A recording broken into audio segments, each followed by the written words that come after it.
A wonderful good evening to all of you. This is Kaustubh Omar and I am welcoming you again in 10-minute talk series by me.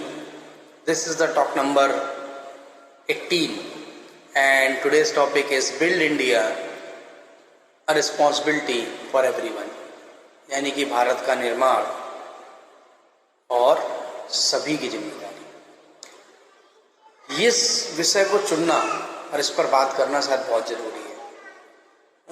आज हम ऐसे जगह पर हैं जहाँ पर मैंने देखा एक बहुत बड़ा डिफरेंस देखने को मिलता है। डिफरेंस क्या देखने को मिलता है कि एक इंटेलेक्चुअल कैटेगरी है। इंटेलेक्चुअल कैटेगरी का मतलब है वो टॉप के लोग हैं जो डिफरेंट ऐसे टॉपिक्स पे चर्चा करते हैं जो किसी आम आदमी के समझ के परे होती है। इतना ज़्यादा उसका वो जो टॉपिक का जो टाइटल होता है वो ऐसा है जो पार्टिकुलर जो है एक इंटेलेक्चुअल जो है वर्ग के लोग ही उसको समझ सकते हैं। एक कॉमन पर्सन नहीं समझ सकता उसको। फिर जब हम बात करते हैं अपने देश में तो ऐसे इंटेलेक्चुअल पर्सनालिटी के लोग कितने हैं तो निकलते हैं 15%, 20%। बट हमारी बाकी आबादी क्या है 80%। वो कैसे हैं? कॉमन पीपुल है। वो कैसे आपकी भाषा समझेंगे? तो हम तो ऐसे प्रोग्राम करते ही नहीं है जो कॉमन लोगों को भी जोड़े और बहुत आसान से टाइटल के जरिए करना चाहिए। बहुत टिपिकल नहीं बनाना चाहिए उसको। इसलिए मैंने जिसका भी बात का जो टॉपिक रखा ना वो बिल्ड इंडिया रखा, अ रिस्पॉन्सिबिलिटी फॉर एवरीवन। समझ गए लोग कि भारत का निर्माण करना है और सबकी जिम्मेदारी है। अब ऐसे विषय ऐसे टॉपिक को रख के संवाद जब करते हैं तो 100% लोगों तक पहुंचता है। क्यों? क्योंकि आपके 10, 15 या 20% लोग जो इंटेलेक्चुअल हैं वो तो समझ ही जाएंगे। जो हमारे 80%, 85% है जो इंडिया को बिल्ड कर सकते हैं वो भी समझ जाएंगे। हमारे साथ शायद प्रॉब्लम भी का यही रही। मैंने एक देखा कि हमारे पास जो वाकई में एक हमारा जो कैटेगरी है, कैटेगरी का मतलब है, कहने का मतलब है कि वो PhD होल्डर्स हैं, वो MSc किए हुए लोग हों, है ना, और एक इंटेलेक्चुअल वर्ग से आ रहे हैं। इंटेलेक्चुअल वर्ग का कहने का मतलब हो कि वो किसी अगर कोई फॉर एग्जांपल इकोनॉमिक्स के एरिया का है तो वहाँ के इंटेलेक्चुअल लोग हो गए। कोई साइंस की फील्ड का, वहाँ का इंटेलेक्चुअल किसी टेक्नोलॉजी की फील्ड का है, कोई प्रोफेसर, कोई साइंटिस्ट, कोई इंडस्ट्रियलिस्ट, ठीक है ना, कोई बिजनेसमैन। सो ये डिफरेंट टाइप के इंटेलेक्चुअल लोग अपनी जब बातें करती हैं तो कहने के लिए होता है कि कॉमन पीपल हमारे सामने, लेकिन कहीं कोई कॉमन पीपल नहीं होता। क्योंकि मैं टाइटल देख के हैरान हो जाता हूँ, एक से एक टाइटल उसका तो। और कई बार तो उनका प्रश्न उठता है कि कई बार तो उनकी हिंदी भी नहीं लिखी होती। मैं तो कहता हूँ ठीक है, आप टाइटल की अगर हिंदी नहीं लिखना चाहते तो उसको बहुत आसान रखिए, उसको इतना टिपिकल रखने की जरूरत नहीं है। और अगर टिपिकल रखना है तो उसकी हिंदी भी साथ में लिखिए, मातृभाषा उसकी लिखिए। दक्षिण भारत के लिए जो तमिल का है उसको तमिल लिखे जाते, तेलुगु है वहाँ तेलुगु लिखे जाए, मलयालम है वहाँ मलयालम लिखे। लेकिन हम क्या करते हैं, हमने तो वही इंग्लिश वाला कर दिया। फिर हम बैठते हैं तो चर्चाएं करते हैं कि मदर टंग में हमारी बात होनी चाहिए। तो हमें हमेशा ध्यान रखना कि चाहिए जो हम चाह रहे हैं करना, उसकी कनेक्टिविटी हमारे लोगों से भी होनी चाहिए।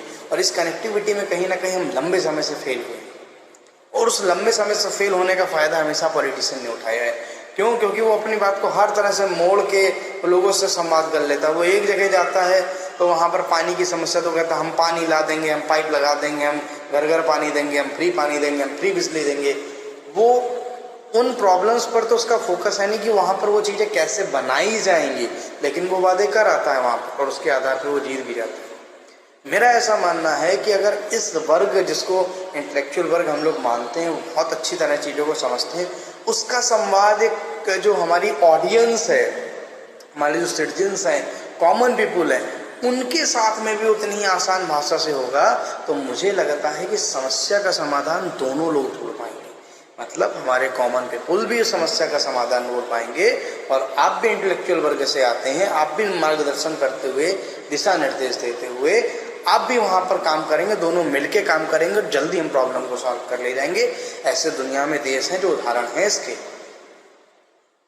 जब वो किसी पॉलिटिकल एंगल से काम होता है या पॉलिटिशियन के वादे के बाद काम होता है तो कहीं ना कहीं उसमें सिर्फ एक भावना होती है कि हमने आपके लिए काम किया है और दूसरा वाला उसका लाभार्थी है।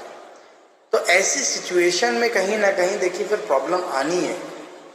अगर हम क्यों ना ऐसा करें कि हमारे वो लोग जो इस काम को का अंजाम दे सकते हैं वो कॉमन पीपल के साथ बात करेंगे, उनको समझाएंगे, तो मुझे लगता है दोनों मिलके काम करेंगे तो साथ महत्व चीज़ों का समझ पाएंगे।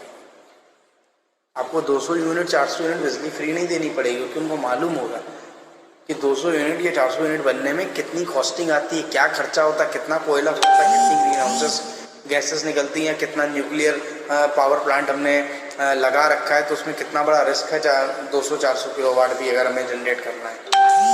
अब सोच के चीज़।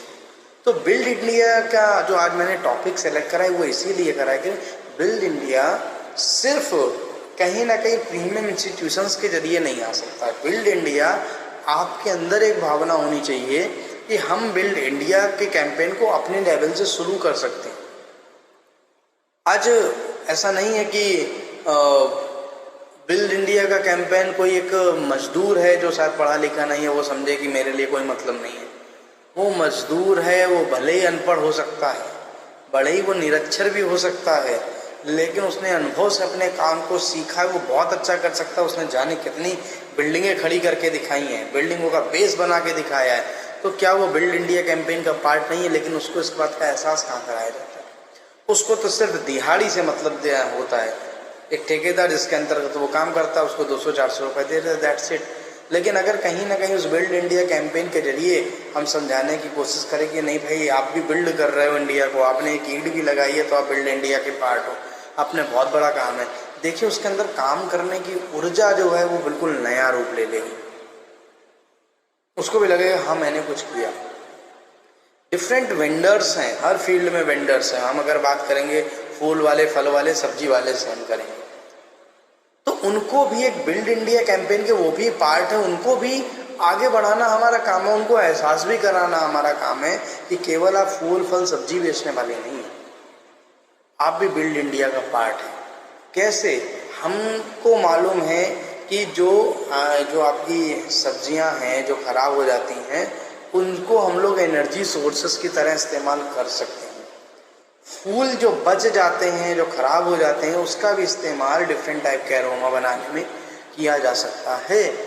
फल हैं उनका भी इस्तेमाल किया जा सकता है, लेकिन जब तक उसको एहसास नहीं कराया जाएगा कि इन चीज़ों का क्या किया जा सकता है, तब तक वो शायद उठा के फेंक ही देने वाला, कुछ नहीं करने वाला। लेकिन अगर हम उसको एक बिल्ड इंडिया का नाम देके उसको एक प्रॉपर एक छोटे से ऑर्गेनाइज वे पे उसको बना लेंगे तो शायद मुझे लगता है कि जो फल सब्जी लोग उठा के कहीं पर भी फेंक देते हैं, जो खराब हो जाती है, वो शायद एक पार्टिकुलर प्लेस पर रखना शुरू कर देंगे और आप उससे एनर्जी का भी काम ले सकते हैं। मैं बहुत छोटी सी बात बता रहा हूँ, लेकिन उसको एहसास कराना पड़ेगा। उसके लिए फिर जन की भागीदारी के लिए उस तरह के लेवल के प्रोग्राम भी होने चाहिए। तो ये शायद हम सबके सोचने की बात है। फिर बात आती है हमारे जो स्टूडेंट्स हैं, जो एक तरीके से जिन्हें हम फ्यूचर ऑफ इंडिया बोलते हैं, भारत की भविष्य जिन्हें बोलते हैं, उनको भी सही दिशा निर्देश की जरूरत है। मैंने देखा है डिफरेंट टाइप के सेमिनार्स का जो है आयोजन किया जाता है। जब सेमिनार का आयोजन किया जाता है तो मैंने देखा मैक्सिमम केसेस में एक ऑरेटर सामने होता है, वो बोलता है, केवल सामने बैठ के लोग सुनते हैं। मुझे वन वे लगता है। मैंने ऐसा भी देखा है कि पार्टिकुलर जैसे कोई सेमिनार है तो उसमें ऑरेटर कुछ बोलेंगे जो किसी पार्टिकुलर फील्ड के हैं, या फिर अपने कुछ प्रेजेंटेशन फाइल देने वाले हैं वो लोग बोलेंगे। हम उस पब्लिक से भी जो जिसने आधे घंटे पौन घंटे देख के कुछ समझा है, क्या हम उसको भी मौका दे सकते हैं? क्या तो दे नहीं सकते, क्योंकि समय नहीं होता, क्योंकि एक ऑरेटर का टाइम लिमिटेड है, उसके बाद ज़्यादा रुक नहीं सकता, उसको कहना और कह के चले जाना। तो शायद ये संवाद नहीं है, ये तो एक वन वे है। वन वे का मतलब आपको आना है और डिलीवर करके चले जाना है, हमें बात सुननी नहीं। और जब तक हम सुनेंगे नहीं तब तक सॉल्यूशन जो प्रॉब्लम्स के हैं आप कर नहीं पाएंगे। आप मेक इन इंडिया के ख्वाब को भी पूरा कर नहीं पाएंगे। इसलिए नहीं कर पाएंगे क्योंकि आप एहसास नहीं करा रहे हैं लोगों को कि उनका कितना बड़ा कंट्रीब्यूशन है इंडिया को बनाने में। और हर बार जरूरी नहीं है कि प्रधानमंत्री जी मंच पे खड़े होकर कहेंगे तभी होगा। हर लेवल पे एहसास कराना जरूरी है। फ्रूट है, सब्जी वेजिटेबल्स हैं, अगर जो है ये फ्लावर्स हैं, ये सब भी काम करने वाले लोग हैं, इनकी भी कोई अपनी यूनियन होगी। तो मुझे लगता है ऐसे जिम्मेदार लोगों को उनसे भी बात करनी चाहिए, उनको भी बताना चाहिए आप अच्छा काम कर रहे हैं, लेकिन ऐसे थोड़ा सा ऑर्गेनाइज होकर करेंगे तो इंडिया को ज़्यादा फायदा मिलेगा। टीचर्स हैं, प्रिंसिपल हैं, बच्चों से बात करेंगे तब बनेगा बिल्ड इंडिया का कैंपेन सफल।